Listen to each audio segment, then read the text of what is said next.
Study. আমরা reasoning এর class করছি আরআরবি, এনটিপিসি এবং এএলপি সঙ্গে গ্রুপ ডি এর কিন্তু আমরা ক্লাস করছি। আজকে হচ্ছে আমাদের 19 নম্বর ক্লাস। এর আগে আমাদের 18টা ক্লাস হয়ে গিয়েছে, যারা দেখোনি প্লেলিস্ট করা আছে, দেখে নিও। চলো, সবার প্রথমে যে প্রশ্নটা দেওয়া রয়েছে আমরা এই রিজনিংটা কিভাবে সমাধান করব দেখো। সবার প্রথমে আমাদেরকে একটু ছবির মাধ্যমে বোঝার চেষ্টা করি। মনে করো একটা গোল টেবিল আছে এখানে, এটা হচ্ছে কেন্দ্র। এখন সবাই কেন্দ্রের দিকে মুখ করে থাকবে। ওকে, 7 জন ব্যক্তি আমরা প্রত্যেককে 7 জায়গায় বসিয়ে দেব। এবারে এখানে আমাদেরকে কি বলছে, এল এবং জে এর মধ্যে শুধুমাত্র একজন ব্যক্তি বসে। তাহলে এল এবং জে এর মধ্যে শুধুমাত্র একজন ব্যক্তি বসেন। তাহলে এখন দেখো এখানে এল এর ডান দিক থেকে গণনা করা হয়। তার মানে আমরা যদি এল এইখানে আমরা বসাই, তাহলে এল এর ডান দিক মানে আমাদের এই দিকটা, মানে এইভাবে যাবে। তাই যদি হয় তাহলে জে এইখানে বসবে, কারণ এল আর জে এর মধ্যে একজন থাকছে। ক্লিয়ার? একদম পুরো ক্লাসটা দেখো, তোমাদেরকে একদম আস্তে আস্তে বুঝিয়ে দেবো। এবং এখানে আবার বলছে কি, শুধুমাত্র একজন ব্যক্তি জে এবং এন এর মধ্যে বসে। দেখো, যেহেতু জে এবং এন এর মধ্যে একজন ব্যক্তি বসবে, তাহলে এই বাঁ দিকে কিন্তু আর হবে না, তখন ডান দিকেই হবে। তাহলে এখানে কিন্তু আমাকে এন বসাতেই হবে। দেখো এখানে একজন ব্যক্তি রয়েছে। এবার চলো, শুধুমাত্র একজন ব্যক্তি এল এবং ডব্লিউ এর মধ্যে বসে। এবার আমাদেরকে এল আর ডব্লিউ, তাহলে এল আর ডব্লিউ এর মধ্যে একজন ব্যক্তি, তাহলে এদিকে আমাদের ডব্লিউ তো হওয়া সম্ভব না, কারণ যে বসে পড়েছে। তাহলে ডব্লিউটা এইখানে হবে। দেখো এর মধ্যে একজন আছে, এই যে এই পজিশনে। চলে এসো এর পরে, বলছি এম এবং এন এর মধ্যে শুধুমাত্র 2 জন ব্যক্তি বসে। তাহলে এম, আমরা এন তো জেনে গিয়েছি, এবার আমাদেরকে এম কে বসাতে হবে। তাহলে এম এই দিকেও বসতে পারে, আবার এই দিকেও বসতে পারে। আমরা দেখব শুধুমাত্র 2 জন ব্যক্তি বসে। তাহলে এই এন এর এই সাইডে 2 জন ব্যক্তি মানে এই পজিশনে বসবে। অলরেডি তো এল বসে পড়েছে, সুতরাং এই পাশে বসছে না, তাহলে আমাদের এই পাশে বসাতে হবে। তাহলে এখানে আমাদের 1 2, কারণ এইখানে কিন্তু আমরা এম কে বসাতে পারলাম। ক্লিয়ার? এবার চলো, বলছে কে এবং ডব্লিউ এর মধ্যে শুধুমাত্র একজন ব্যক্তি বসে। তাহলে কে আর ডব্লিউ, কে আর ডব্লিউ বলতে এখানে আমাদেরকে, তাহলে একজন ব্যক্তি মানে কি, তাহলে ডব্লিউর এই দিকে একজন ব্যক্তি, একজন বাদ দিয়ে একজন বসালে এল রয়েছে, সুতরাং এখানে কেউ আর বসবে না।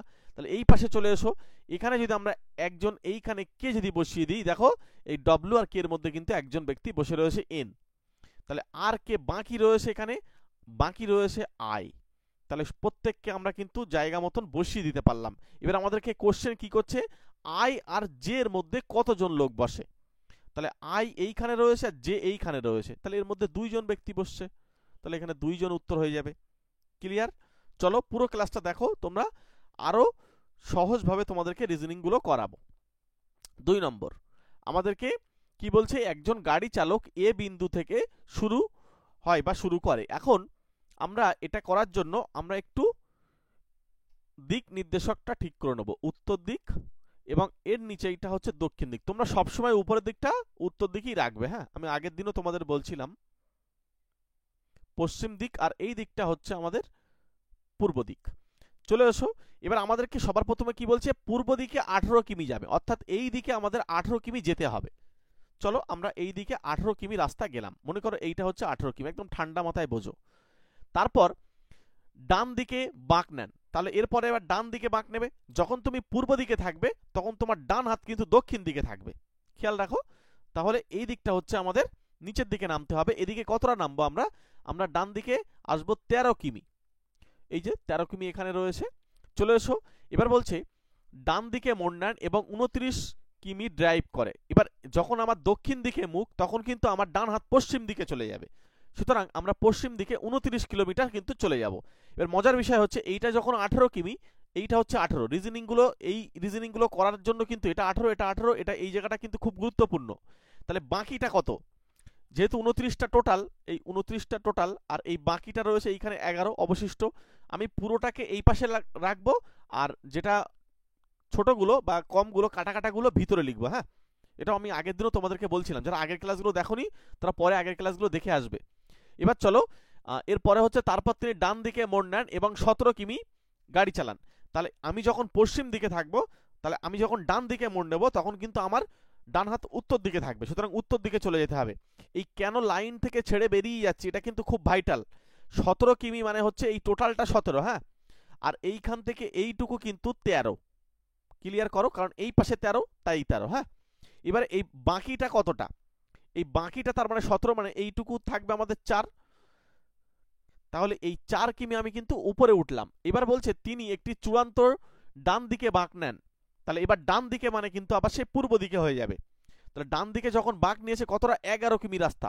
তাহলে 11 কিমি রাস্তা বাঁক নেওয়া মানে এই লাইনের ওপরেই পড়বে, তার কারণ নিচেই দেখো এটা 11, তার মানে এই মধ্যেকার এটাও 11। সুতরাং এইটাই কিন্তু আমাদের খুব গুরুত্বপূর্ণ, কারণ এই ছোট্ট ছোট্ট জায়গাগুলো গ্যাপগুলো কত সেটা কিন্তু আমাদের বার করে রাখতে হবে, তাহলে কিন্তু আমাদের সহজ হয়ে যাবে। তাহলে পি পয়েন্টে সে থামছে, তখন এই পয়েন্টে থামলো। এখন এইটা যদি 4 হয়, তুমি আমাকে বলতে পারবে এইটা তো এ থেকে শুরু হয়েছিল, তার মানে এই গ্যাপটাও 4, তার মানে 4 কিমি রাস্তা কিন্তু আর তাকে যেতে হবে। এই এক জায়গায় উত্তর পাচ্ছি, আর বাকিগুলো কোথাও উত্তর নেই, এবং দক্ষিণ দিকে অর্থাৎ নিচের দিকে নামতে হবে। ক্লিয়ার হয়েছে? আমি তোমাদেরকে ধরে ধরে করলাম, তোমরা নিজেদের মতন করে প্র্যাকটিস করে নেবে। আগের ক্লাসগুলো দেখবে সব প্র্যাকটিস করার জন্য তোমাদের কিন্তু ক্লাস দেওয়া হয়েছে।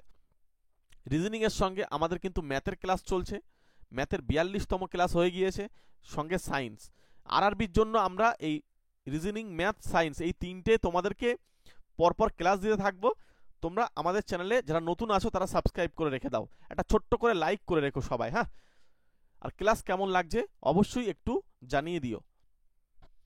বলছে জি হলো এইচ এর পিতা, তার মানে এইচ এর উপরে থাকবে জি। কার পিতা? এইচ এর পিতা, এইচ এর পিতা। তাহলে এটা জি হচ্ছে, বা এটা হচ্ছে, তাহলে কি হবে, এখন ছেলেও হতে পারে মেয়েও হতে পারে, সেটা আমরা পরে দেখব। এবার এইচ হলো জে এর মা, এইচ হলো জে এর মা। তাহলে এখানে নিচেই থাকছে জে এর মা, যখন এটা, তার মানে এখানে এইটা কিন্তু মেয়ে হয়ে যাচ্ছে, তাই না? এইগুলো একটু খেয়াল রাখতে হবে।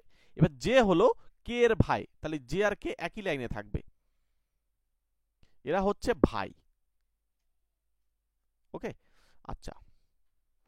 এবার বলছে কে হলো এল এর পুত্র, তাহলে এবার কে হলো এল এর পুত্র, মানে এক ঘাট উপরে চলে যাবে, এল এইখানে, এল এর পুত্র। তার মানে এইটা হচ্ছে এই কে এর পিতা, আর এই হচ্ছে, আচ্ছা, যে হচ্ছে কি এইচ এর, এখানে এইচ হচ্ছে জে এর মা, আর কে হচ্ছে এখানে এল এর পুত্র। তাই যদি হয় তাহলে এই এইচ আর এল এর মধ্যে এরা কিন্তু স্বামী স্ত্রী, তাই না? এদের মধ্যে সম্পর্ক। এবং এরা কেন, তার কারণ হচ্ছে এই জে আর কে এরা ভাই ভাই, তাই জন্য কিন্তু আমরা এটা বলতে পারছি। বা এটা তোমার এখানে যে এক্স্যাক্টলি বলা নেই, হয়তো ভাই বোনও হতে পারে। তো যাই হোক, আমরা বুঝতে পারলাম যে এল আর এইচ হচ্ছে এরা স্বামী স্ত্রী। তাই যদি হয় তাহলে এখানে বলছে জি কিভাবে এল এর সঙ্গে সম্পর্কিত, এই এল আর জি এর সঙ্গে কিভাবে সম্পর্কিত। জি হচ্ছে এল এর সঙ্গে যখন সম্পর্কিত বলছে, তখন আমাকে এইভাবে তুলতে হবে যে স্ত্রী এর মা, এই স্ত্রী এর পিতা, এটা যেহেতু পিতা ছিল তাহলে স্ত্রীর পিতা। সুতরাং এখানে অপশন কিন্তু আমরা এ পেয়ে যাব। পরিষ্কার? অপশন এ আমাদের কিন্তু এক্ষেত্রে রাইট অ্যান্সার হয়ে যাবে। পরের কোশ্চেনে চলে যাব। তার আগে তোমরা যারা রিজনিংটাকে সহজভাবে আমাদের সঙ্গে স্পেশালভাবে চ্যাপ্টার ওয়াইজ যদি ক্লাস করতে চাও, চলে এসো। আমরা রিজনিং এর জন্য স্পেশাল ব্যাচ নিয়ে এসেছি। তোমরা অনেকে আমাকে রিকোয়েস্ট করছো বারবার যে রিজনিং এর জন্য চ্যাপ্টার ধরে ধরে ব্যাচ নিয়ে আসার জন্য। যারা আমাদের স্পেশাল ব্যাচে রয়েছে ওদের রিকোয়েস্টে আমরা নতুন করে একটা ব্যাচ নিয়ে এসেছি রিজনিং এর উপরে। তোমরা যদি আমার সঙ্গে রিজনিং করতে চাও, মাত্র 499 পেমেন্ট করতে হবে, করে আমার সঙ্গে স্পেশাল ব্যাচে রিজনিং ক্লাস করতে পারবে চ্যাপ্টার ধরে ধরে। ঠিক আছে? একদম হাতে ধরে তোমাদেরকে রিজনিংটা শেখাবো। এই নাম্বারের সঙ্গে একটু যোগাযোগ করে নিও। অনেকে ভর্তি হয়েছে, তোমরা যদি চাও অবশ্যই এই নাম্বারের সঙ্গে যোগাযোগ করে নিয়ে ভর্তি হতে পারো। চলো পরের কোশ্চেন। পরের কোশ্চেন আমাদেরকে কি বলছে, ই এইচ এস এম, এই যে বর্ণটা দিয়েছে, এই যে অক্ষরগুলো, এই অক্ষরগুলো এই অক্ষরের সঙ্গে সম্পর্কিত। এখন কিভাবে সম্পর্কিত সেটা আমাদেরকে খুঁজে বার করতে হবে। তার জন্য আমরা তোমাদেরকে একটা কথা বলবো। আমাদেরকে রাস্তা হচ্ছে একটা টেবিল, যে টেবিলটা হচ্ছে যেখানে এই এবিসিডি অক্ষরগুলো লেখা থাকবে, তাদের পজিশন কোন জায়গায় আছে সেটা আমরা দেখে নেব। ই থেকে আমাদেরকে চলে আসতে হচ্ছে এম এ। তাহলে ই কোথায় আসে? এ। ই থেকে আমরা আসছি এতে, এ, হ্যাঁ, ই থেকে এ। ই থেকে যখন আমরা এতে চলে আসবো তাহলে 1 2 3 4 ঘর আমরা পিছনে যাচ্ছি, অর্থাৎ -4 করে দাও। আচ্ছা এইচ থেকে এম এ চলে যাচ্ছি, এইচ রয়েছে এই, এম রয়েছে এইখানে, তাহলে 1 2 3 4 5, তার মানে এবার কিন্তু আমার 5 ঘর কিন্তু এগিয়ে গেলাম। আচ্ছা ও থেকে এখানে এস থেকে ওতে চলে যাচ্ছে, এস আমার এইখানে, ও আমার এইখানে, 1 2 3 4, এখানে দেখো 4 ঘর কিন্তু আমরা পিছনে যাচ্ছি। আচ্ছা এম এখানে আর, এম রয়েছে এইখানে, আর রয়েছে এইখানে, তাহলে 1 2 3 4 5, তাহলে এখানে আমাদের কি হচ্ছে বলতো 5 ঘর। অর্থাৎ আমরা সিরিজটা বুঝতে পারছি, একবার -4 হচ্ছে, একবার +5 হচ্ছে, -4 +5। তাহলে আমরা একটু চেক করে নেবো যে এটাও কি ওই নিয়মে হচ্ছে কিনা, ঠিক আছে, চেক করা উচিত। ডব্লু এস এ, ডব্লু রয়েছে আমার এইখানে, এস রয়েছে এইখানে, 1 2 3 4, -4 হলো। ঠিক তার পরেরটা আর হচ্ছে আমাদেরকে চলে যাচ্ছে ডব্লুতে, 1 2 3 4 5, ঠিকই আছে, তারপর একটা +5ই হচ্ছে। আচ্ছা কে, কে চলে যাচ্ছে জিতে, কে রয়েছে এইখানে 1 2 3 4, দেখো এখানে -4ই হচ্ছে আবার।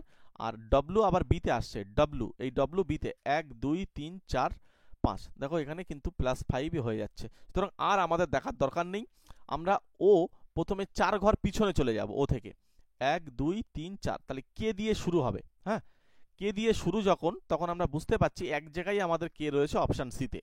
বাকিটাও আমি তোমাদেরকে করিয়ে দিই। বি কিন্তু এখানে কিন্তু +5 হবে, বি এর পরে +5, 1 2 3 4 5, অর্থাৎ জি, কে এর পরে কিন্তু জি আসবে। আচ্ছা এরপরে সি, সি কিন্তু আবার এখানে 4 ঘর কিন্তু পিছনে চলে যাবে সি, তাহলে চলে এসো 1 2 3 4 ওয়াই।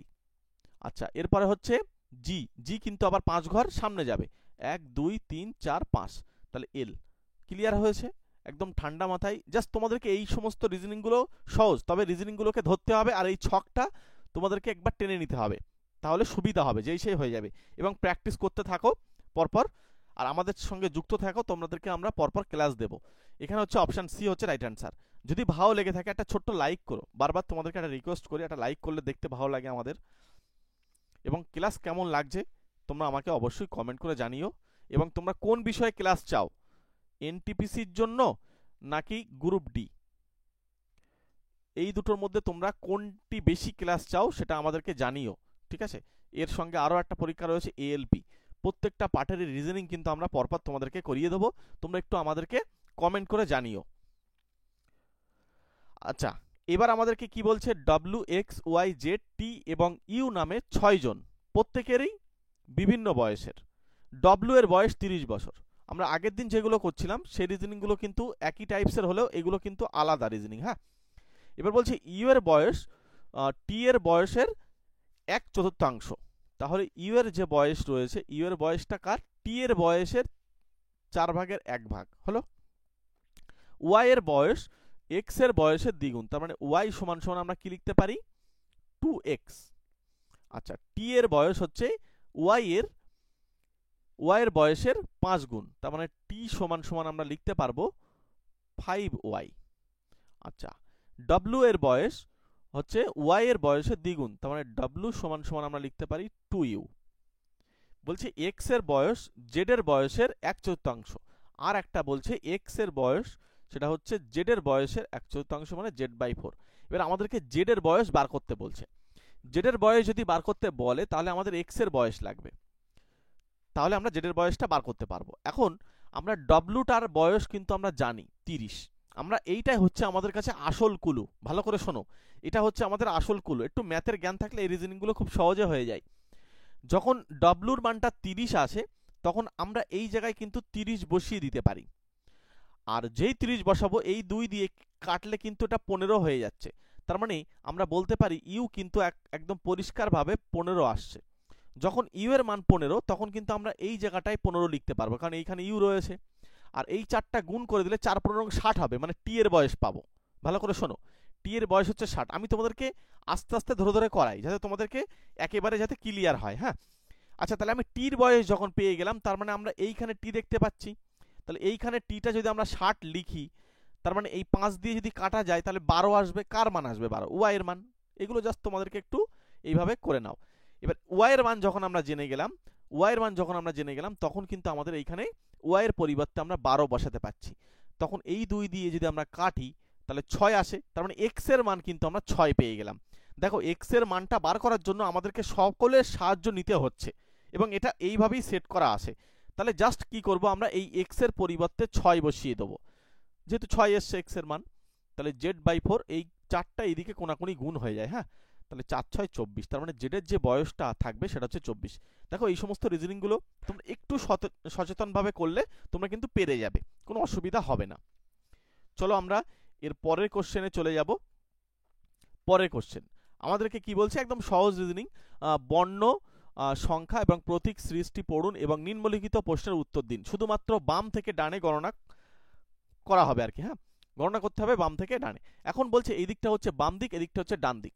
এখন বলছে কয়টি চিহ্ন আছে, মনে রাখতে হবে কয়টি চিহ্ন আছে যেগুলোর আগে একটি অক্ষর থাকে এবং সাথে একটি সংখ্যাও থাকে। তাহলে সবার প্রথমে আমাদেরকে চিহ্ন খুঁজে বার করতে হবে। চিহ্ন যদি আমরা এই যে চিহ্নটা খুঁজি, এর আগে কিন্তু অক্ষর লাগবে, তাহলে এটা হচ্ছে না। এই চিহ্নর আগে একটা অক্ষর, পরে একটা সংখ্যা, তার মানে এটাকে আমরা কাউন্ট করতে পারছি, অর্থাৎ একটা পেয়ে গেলাম। বক্স করবো যেগুলো সেগুলো কাউন্ট। হ্যাঁ, আচ্ছা, এই চিহ্নর আগে অক্ষর, পরে অক্ষর লাগবে না। এখানে এই চিহ্নের কিন্তু আগে অক্ষর, পরে সংখ্যা, অর্থাৎ এটাকেও একটা বক্স করে দাও, কারণ আমরা আরো একটা পাচ্ছি। আচ্ছা, এই চিহ্নের আগে একটা অক্ষর, পরে একটা সংখ্যা, অর্থাৎ এটাকেও কিন্তু আমরা বক্স করে দিলাম। এই চিহ্নের আগে অক্ষর, পরে অক্ষর, আর লাগবে না। তাহলে 3টে বক্স আমি পেয়ে গেলাম, তার মানে 3 জায়গায় রয়েছে। সেই উত্তর অপশন ডিতে রয়েছে। ক্লিয়ার? এগুলো ঠান্ডা মাথায় করলে তোমরা সকলেই পারবে। তবু তোমাদেরকে প্র্যাকটিস পারপাসের জন্য বারবার আমরা করাচ্ছি। তবে প্রত্যেকটা রিজনিং কিন্তু আমরা আলাদা আলাদা ক্লাস করাই। প্রতিদিনের সঙ্গে দেখবে প্রতিদিনের কোনো ক্লাসের মিল থাকে না, হয়তো প্যাটার্ন মিল থাকতে পারে, যে একই ধরনের হয়তো থাকতে পারে, কিন্তু বাট পুরো আলাদা। যারা আরআরবি, এনটিপিসি, এলপি, আরপিএফ এবং গ্রুপ ডির জন্য পরীক্ষা দেবে, তার জন্য কিন্তু উপযোগী আমাদের পিডিএফ নোটস রেডি করা আছে। তোমরা যদি জিকে পিডিএফ নিতে চাও তাহলে আমাদের সঙ্গে যোগাযোগ করো, মাত্র 50 টাকা পেমেন্ট করে। এখানে কিন্তু 111টা A4 সাইজের পেজ, ঠিক আছে, সব কম্পিউটার টাইপ করে কিন্তু জিকেগুলো রেডি করা। যে সমস্ত জিকেগুলো বারবার পরীক্ষায় আসে, শুধু যে আমাদের সেন্ট্রালের পরীক্ষায় তা না, আমাদের রাজ্য সরকারের পরীক্ষায় কিন্তু এই সমস্ত জিকেগুলো বারবার এসে থাকে। সেই সব জিকে প্রশ্নগুলোকে আমরা এক জায়গায় করেছি, করে তোমাদেরকে দিচ্ছি। যদি তোমাদের মনে হয় যে পিডিএফটা নেওয়া দরকার, তাহলে অবশ্যই নিও। অনেকে নিয়েছে, তোমাদের যদি প্রয়োজন থাকে 50 টাকা পেমেন্ট করে তোমরা কিন্তু নিতে পারো। এই নাম্বারের সঙ্গে ফোন করো, বা এই নাম্বারে ফোনপে, পেটিএম করে একটু স্ক্রিনশটটা হোয়াটসঅ্যাপে পাঠিয়ে দিও, আমি তোমাদেরকে পিডিএফটা ওখানে শেয়ার করে দেবো। চলো পরের কোশ্চেন। পরের কোশ্চেন কি বলছে, 91 জন সবাই উত্তর দিকে একটি সারিতে দাঁড়িয়ে রয়েছে। আমি কল্পনা করছি, মনে করো সেই সারিটা এইটা। হ্যাঁ, এবার এই দিকটা হচ্ছে উত্তর দিক মনে করো। হ্যাঁ, তার মানে এইটা হচ্ছে আমাদের 1 নম্বর পজিশন। যেহেতু সবাই উত্তর দিকে দাঁড়িয়ে আছে এবং এক্স এর ডান প্রান্ত থেকে, আচ্ছা এই দিকটা বাম প্রান্ত ধরি, এই দিকটা ডান প্রান্ত ধরি। হ্যাঁ, তাহলে এদিকটা আমাদের বাম দিক আর এদিকটা হচ্ছে আমাদের ডান দিক। এবার এই সাইডে যে থাকবে, লাস্টে যে থাকবে, সে হচ্ছে 91তম পজিশনে থাকবে, যেহেতু টোটাল 91 জন আমি দেখতে পাচ্ছি। এবার বলছি এক্স ডান প্রান্ত থেকে 12তম, তার মানে এইখান থেকে যদি আমরা গণনা করি তাহলে 12তমতে একজন থাকবে। এই যে মনে করো 12তম পজিশনে আছে এদিক থেকে। হ্যাঁ, তাহলে আমি এদিককারগুলো উপরে লিখছি, এটা হচ্ছে 12তমতে পজিশনে রয়েছে।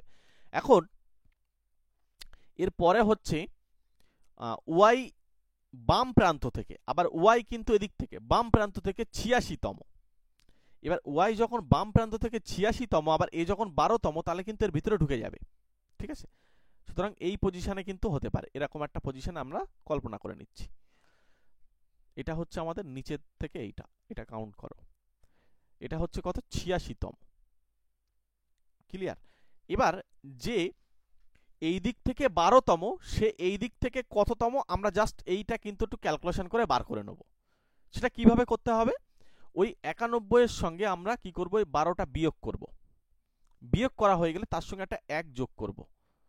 তাহলে এখান থেকে আমরা যদি বিয়োগ করি, তাহলে আমাদের আসছে 91 থেকে এখানে হয়ে যাচ্ছে আমাদের 12, তাহলে এটা হচ্ছে বিয়োগ করব যখন, তাহলে হচ্ছে 9 আর 2 11, 9, আর এখানে হয়ে যাচ্ছে 7, আর এই 1 যোগ হয়ে গেলে তখন কিন্তু 80 হয়ে যাবে। তার মানে এদিক থেকে হচ্ছে তার পজিশন হচ্ছে, এই বাম দিক থেকে পজিশন হচ্ছে 80। আর তাহলে এখানে কার পজিশন, এক্স, আর এইখানে কার পজিশন, ওয়াই।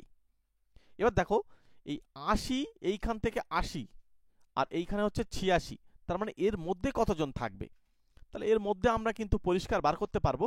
দেখো 80-র পরে যদি আঙুলও যদি গুণে বলো তাও কিন্তু বলতে পারবে। 81, 82, 83, 84, 85 এই কটা সংখ্যায় থাকবে, অর্থাৎ এর মধ্যে কিন্তু 5 জন থাকবে। ঠিক আছে, এর মধ্যে যখন খুঁজে আমাদেরকে বার করতে বলবে তখন কিন্তু এই দুজনকে আমরা বাদ দিয়ে বাকি যারা রয়েছে তাদেরকে আমরা কাউন্ট করে নেব। সুতরাং এখানে কিন্তু 5 জন থাকবে। এদের মধ্যে বিয়োগ করে তার থেকে কিন্তু আমরা আরেক বিয়োগ করলে আমরা এদের মধ্যে কতজন থাকে সেটা কিন্তু বলতে পারি। অর্থাৎ 5 জন। এখানে উত্তর হচ্ছে আমাদের এই অপশন সি। পরিষ্কার? যেহেতু আমাদের এক্স আর ওয়াই এর মধ্যে কতজন আছে সেটা বার করতে বলছে, তাহলে আমরা বলে দিলাম।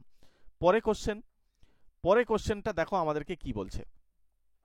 এটা করার জন্য আমাদের কাছে কি আছে? অস্ত্র হচ্ছে সেই টেবিল। সবার প্রথমে দেখো এই সমস্ত রিজনিংগুলোকে কিভাবে নামাবে দেখো। সবার প্রথমে যদি তুমি সংখ্যাগুলোকে আগে বিচার করো তাহলে তোমার কিন্তু একটু তাড়াতাড়ি হবে। মনে করো 34 থেকে 23-এ চলে আসা মানে কতটা কমছে। এর কারণ হচ্ছে 34 থেকে যখন 23-এ আসছে তখন কিন্তু 11 কিন্তু কমে যাচ্ছে। এর পরেরটাও দেখো আবার কিন্তু 11 কমে যাচ্ছে। এর পরে কিন্তু আবার 11 কমে যাচ্ছে, মানে এই 1 থেকে আবার 11 কিন্তু আমাদেরকে কমিয়ে দিতে হবে। ঠিক আছে?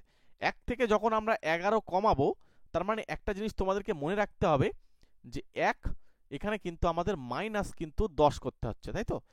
1 থেকে 11 যখন কমাবো তখন মাইনাস এখানে 11 লেখো, তাই তো? -11। এবারে যখন -11 লিখবো তখন পজিশনে যে এখন আসবে তখন অ্যাকচুয়ালি মাইনাসের উত্তর আসবে, মানে -10 হবে। মানে সংখ্যাটা এভাবে 12-র এরপরে 1-এর তার মানে মাইনাসের উত্তর থাকবে এর পরের গুলো, তার মানে -10 থাকবে। সুতরাং -10 কিন্তু আমরা এই পজিশনটাতে দেখতে পাচ্ছি, অর্থাৎ এটা উত্তর আমরা সরাসরি বলতে পারছি।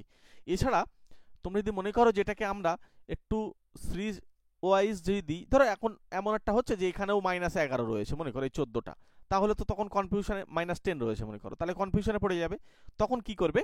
তখন এই আর থেকে তোমরা টির পজিশনে কিভাবে যাচ্ছে সেটা একটু কাউন্ট করে নাও। আর রয়েছে কোথায়? এই যে, আর টি রয়েছে এইখানে। তাহলে কি হলো এখানে কিন্তু +2 হয়ে যাচ্ছে, তার মানে +2। আচ্ছা, এক্স থেকে তোমার পজিশনে ইউ কিভাবে আসছে? এক্স রয়েছে এইখানে আর ইউ রয়েছে এইখানে, তাহলে আমরা পিছনে আসছে 1 2 3, তার মানে -3 পিছনে গেল। আচ্ছা, ইউ এর থেকে কিউ কি পজিশনে যায় সেটা একটু খেয়াল করে দেখো। ইউ রয়েছে এই পজিশনে আর কিউ রয়েছে এই পজিশনে, তাহলে 1 2 3 4, তার মানে এখানে হয়ে যাচ্ছে আমাদের -4। ঠিক একই সিরিজ মেনটেন করছে কিনা একটু দেখতে হবে। টি এখানে ভিতে যাচ্ছে কিনা, দেখো টি ভি অর্থাৎ +2 হলো, ক্লিয়ার? আচ্ছা, ইউ আর এ যাচ্ছে কিনা দেখে নাও। ইউ আর এ যাচ্ছে 1 2 3, তার মানে এখানে -3। সিরিজটা কিন্তু দেখো উপরে প্রথমে +2 হয়েছে, তারপর -3, তারপর -4, তাহলে দেখো এখানে কিন্তু মিলছে। আর একটা চেক করে নেই একটুখানি, এখানে হচ্ছে এম, কিউ চলে যাচ্ছে এম এ, 1 2 3 4, হ্যাঁ মাইনাস কিন্তু 4ই হচ্ছে। সুতরাং আমরা কিন্তু পরিষ্কার বলতে পারছি, আর না ক্যালকুলেশন করলেও হবে। এবারে আমরা পরিষ্কার এক্স থেকে 2 ঘর কিন্তু আমরা কি করব? প্লাস করে দেবো, অর্থাৎ 2 ঘর এগিয়ে যাব। এক্স রয়েছে এইখানে, 2 ঘর মানে জেড, অর্থাৎ জেড দিয়ে কিন্তু শুরু হবে এইখানে। দেখো জেড দিয়ে শুরু, এইখানে আর নেই, এখানে নেই, এই এ আর সির মধ্যে উত্তর লুকিয়ে রয়েছে। এবার ও কিন্তু আবার আমাদেরকে 3 ঘর কিন্তু পিছনে দেবে, তাহলে ও চলে আসো এইখানে 1 2 3, এল কিন্তু আমাদের হয়ে যাবে, অর্থাৎ জেড এল। দেখো ই এখানে কিন্তু নেই, সুতরাং এইখানে এই অপশন সি দুভাবেই তোমাদেরকে বুঝিয়ে দিলাম। ক্লিয়ার? চলে এসো নেক্সট কোশ্চেনে। তার আগে বলছি, তোমরা যারা আরআরবি পরীক্ষার্থী তোমরা কনফিউশনে আসো যে কোন বই পড়বে। দেখো বই তোমাদের কাছে একটা রাখতে হবে, যেটা পরিষ্কার কথা হচ্ছে বই কিন্তু তোমাদেরকে লাগবে। এই যে বেস্ট বুক লেখা আছে এর উপরে তোমরা ডবল ক্লিক করো, তোমরা কিন্তু বইয়ের লিঙ্ক দেখতে পাবে। ঠিক আছে? এখানে ভিউ প্রোডাক্ট আসবে, ওর উপরে টাচ করলে বইগুলোর লিঙ্ক দেখতে পাবে। ওই বইগুলোতে টাচ করে ওখান থেকে ফ্লিপকার্ট থেকে একবার ঘুরে আসো। যে সমস্ত বইগুলো তোমাদের প্রয়োজন, পরীক্ষায় ওইখান থেকে কিন্তু বেশি প্রশ্ন আসে, সেই সমস্ত বইগুলো দেখবে আমরা আগে তোমাদেরকে মেনশন করেছি। একবার জাস্ট ভিজিট করে আসো, অথবা ডেসক্রিপশন বক্স ওপেন করো, একদম প্রথমেই দেখবে ডেসক্রিপশন বক্সে প্রথমেই লিঙ্ক দেওয়া রয়েছে। ঠিক আছে? ওখান থেকে একবার জাস্ট দেখে আসো। এছাড়া কিছু মিন্ত্রা অ্যাপসের প্রোডাক্টও কিন্তু আমরা এখানে অ্যাড করেছি ডেসক্রিপশন বক্সে, একবার দেখে নিও। পরে কোশ্চেন, চলো এখনো অনেক কোশ্চেন আছে। পরে কোশ্চেন কি বলছে? ABCDE নামের 5 জনের মধ্যে প্রত্যেকের একটি নির্দিষ্ট বয়স আছে। বলছে সি এর বয়স ডি এর 3 গুণ, তার মানে সি আগে এরকমই একটা করেছিলাম, তাই না? চলো প্র্যাকটিস হোক 3D। আচ্ছা, এর বয়স আবার 3 বছর একেবারে পরিষ্কার দেওয়া রয়েছে, এ সমান সমান তার মানে 3। আবার বলছে ডি এর বয়স হচ্ছে ই এর অর্ধেক, তার মানে D is equals to E by 2। আচ্ছা, বি এর বয়স হচ্ছে এ এর দ্বিগুণ, তার মানে B is equals two 2a, তাই না? এবার চলে এসো ই এর বয়স বি এর বয়সের 4 গুণ, তার মানে ই ইজ ইকালস টু আমরা বলতে পারি 4b। এবার দেখো পরিষ্কার করো, আমরা এখানে সি এর বয়স বার করতে বলছে, সি কিন্তু 3d মানে ডি লাগবে, তাহলে ডি বার করতে গেলে আমাদেরকে দেখতে হবে এ এর বয়স কিন্তু আমরা জানি 3, তাহলে এ যখন আমরা জানি তখন এই এর মানটা এইখানে বসিয়ে দিলে 3 দুগুণ 6 হয়ে যাবে, কার বলো তো, বি এর বয়স। ক্লিয়ার? যখন আমরা বি এর বয়স পেয়ে যাব তখন কিন্তু আমরা ই এর বয়স পেয়ে যাচ্ছি। কিভাবে? এই 6 এখানে যেহেতু বি এর বয়স 6, তার মানে 4 ইন্টু এখানে বসিয়ে দাও, তার মানে 4 6 24। এবার ই এর বয়স যখন 24, তাহলে ডি এর বয়স আমরা পেয়ে যাব, কারণ এই 24কে আমাদের 2 দিয়ে ভাগ করতে হবে, মানে 12 হবে। তার মানে ডি এর বয়স যখন 12, তখন কিন্তু এখানে বসিয়ে দাও, 3 12 কত হবে, 36। সহজ, একটু ঠান্ডা মাথায় করলে এই সমস্ত রিজনিং গুলো তোমাদের কাছে একদম জল ভাত মনে হবে। অপশন কিন্তু বি হচ্ছে সঠিক উত্তর। ক্লিয়ার? চলো চলো পরে কোশ্চেনে যাই। আবার পরে কোশ্চেন, এখানে আমাদেরকে সংখ্যা সিরিজ দিয়েছে, এই সংখ্যা সিরিজ দিয়ে আমাদেরকে বলছে দুটো জিজ্ঞাসার চিহ্ন দিয়েছে, এই দুটো জিজ্ঞাসার চিহ্নে কি বসবে। দেখো সবার প্রথমে আমরা দেখব এই 213 থেকে 216 কিভাবে আসে, একমাত্র +3 হচ্ছে। আচ্ছা দেখি তারপরেরটা, এখান থেকে আবার 221 কিভাবে আসে, +5 হতে হয়। তারপরটা দেখো এখানে 28 আসছে, +7 হয়। তারপরটা এটা দেখো এখানে কিন্তু +9, তার মানে আমি কিন্তু পরিষ্কার বলতে পারবো এটা কত আসবে। দেখো 3 5 7 9 +11, তারপরটা +13, তারপরটা +15, কারণ সিরিজটা বুঝতে হবে। যদি তুমি সিরিজগুলো বুঝতে পারো তাহলে দেখবে রিজনিং তোমার কিন্তু খুব সহজ লাগবে। তাহলে এখানে আমাদেরকে 11 যোগ করে দিলে এখানে কিন্তু আনসার পেয়ে যাবে। তাহলে 237 এর সঙ্গে 11 যোগ করো, তাহলে 248। 248 আমি একটা জায়গায় দেখতে পাচ্ছি, অপশানে, সুতরাং এখান থেকে পরিষ্কারভাবে অপশানে উত্তর দিতে পারবো। এবার এর সঙ্গে এখানে আমাদের 248 এর সঙ্গে যদি আমরা এখানে 13 যোগ করি, তাহলে এখানে হচ্ছে 8 3 1, 11 1 হাতে থাকছে 1 6 61। দেখো এর পরেরটা চলে আসছে আমাদের 261, এই চলে আসছে। এবার এর সঙ্গে আমরা 15 যোগ করব, তাহলে এটা হয়ে যাচ্ছে আমাদের 6, এটা হয়ে যাচ্ছে 7, এটা হচ্ছে 276। তাহলে এখানে দেখো অন্য উত্তরটা তোমাদেরকে আমরা দেখিয়ে রাখলাম। ঠিক আছে, চলো এখানে অপশন এ হচ্ছে রাইট আনসার। ক্লিয়ার হচ্ছে তো? ক্লাস কেমন লাগছে তোমাদের থেকে একটা ছোট্ট কমেন্ট চাই, প্রত্যেকে একটা করে কমেন্ট করে দিও। এবং আমাদের স্পেশাল ভাবে যদি ম্যাথের ক্লাস করতে চাও, আমাদের কিন্তু ম্যাথের জন্য আলাদা ব্যাচ আছে, আমরা রিজনিং এর ব্যাচ এবং ম্যাথের ব্যাচ, ঠিক আছে, দুটো ব্যাচই কিন্তু আমরা স্পেশাল ভাবে আলাদা করে পড়াই। ম্যাথের জন্য আবার দুটো পার্ট আছে, একটা হচ্ছে অ্যারিথমেটিক, একটা হচ্ছে অ্যাডভান্স, দুটো পার্টই কিন্তু আমরা আলাদা করে পড়াই। যদি তোমরা অ্যাডভান্স ম্যাথে আসতে চাও তাও কন্ট্যাক্ট করো, অথবা অ্যারিথমেটিক পড়তে চাইলেও কন্ট্যাক্ট করো। রিজনিংটাকে আলাদা করে আমরা পুরো চ্যাপ্টার ধরে ধরে সব ক্লাস হয়, গুগল মিটের মাধ্যমে আমরা ক্লাস করাই। এবং ওখানে সবচেয়ে সুবিধা হচ্ছে তুমি ভয়েসের মাধ্যমে আমার সঙ্গে কথা বলতে পারবে, যে এই জায়গাটা এইভাবে বুঝতে পারিনি, এই জায়গায় স্যার আরেকবার বলে দাও, হ্যাঁ এই জায়গাটায় একটু আরেকটু যদি ক্লিয়ার করো, বা তোমার মনে কোনো প্রশ্ন থাকবে সেগুলো সব শেয়ার করতে পারবে আমাদের সঙ্গে। স্পেশাল ভাবে ক্লাস, লাইভ ক্লাস, সঙ্গে রেকর্ডিং ক্লাস থাকবে, এর সঙ্গে পিডিএফ নোটসও দেওয়া থাকবে। সুতরাং যদি তোমরা স্পেশাল ভাবে পড়ো, তোমরা দেখবে ম্যাথ রিজনিং সবটাই শিখতে পাচ্ছ। তবে সবকটা কিন্তু আলাদা আলাদা ব্যাচ, রিজনিং এর জন্য আলাদা ব্যাচ, ম্যাথের জন্য আলাদা ব্যাচ, অ্যাডভান্স ম্যাথ এবং অ্যারিথমেটিক দুটোই কিন্তু আলাদা আলাদা ভাবে, যেটা তোমাদের প্রবলেম হয় বেশি সেটাতে ভর্তি হতে পারো, কোনো অসুবিধা নেই। চলো এই কোশ্চেনটা তোমাদেরকে HW থাকছে আজকের, হ্যাঁ আমি দেখব তোমরা কে কে এর উত্তর দিতে পারো। প্রত্যেকে একটু আমাকে কমেন্ট বক্সে গিয়ে কমেন্ট করে এর আনসারটা বলবে, প্রত্যেকে আনসারটা জানিয়ে দেবে এটার উত্তর কি হবে। চলো তাহলে তোমাদের সঙ্গে এর পরের ক্লাসে দেখা হবে আমার কত 20 নম্বর ক্লাসে, তাই তো? রিজনিং এর 20 নম্বর ক্লাসে, আর ম্যাথের ক্লাস কিন্তু আমাদের 42টা ক্লাস হয়ে গিয়েছে। 42টার ক্লাসের পরে ক্লাসে তোমাদের সঙ্গে আবার ম্যাথের ক্লাসে দেখা হচ্ছে, আর রিজনিং ক্লাসে দেখা হবে এর পরে 20 নম্বর ক্লাসে। ততক্ষণ পর্যন্ত প্রত্যেকে ভালো থেকো, সুস্থ থেকো, প্রত্যেককে থ্যাংক ইউ। যাদের বইয়ের প্রয়োজন ডেসক্রিপশন বক্স ফলো করো, অথবা এই যে আমি রাউন্ড করে দিলাম এইখানে ভিউ প্রোডাক্টটা একবার টাচ করে আসো, এখান থেকে বইটা দেখে নিতে পারো। এবং আমাদের হোয়াটসঅ্যাপ গ্রুপ এবং টেলিগ্রাম গ্রুপ তোমরা যুক্ত থাকো, ডেসক্রিপশন বক্সের একদম নিচের দিকে লিঙ্ক পেয়ে যাবে, ঠিক আছে? ডেসক্রিপশন বক্সে একদম শেষের দিকে লিঙ্ক পেয়ে যাবে, ওখান থেকে হোয়াটসঅ্যাপ টেলিগ্রাম চ্যানেলে সব যুক্ত থেকে যাও, তাহলে ক্লাস আপডেটগুলো পেয়ে যাবে, কখন কি ক্লাস হয় না হয় আমরা তোমাদেরকে সঙ্গে সঙ্গে তার আপডেট কিন্তু দিয়ে দেবো। চলো তাহলে একটা করে কমেন্ট করে যেও প্রত্যেকে, আর একটু ক্লাসগুলো শেয়ার করে দিও। চলো, thank you, all the best.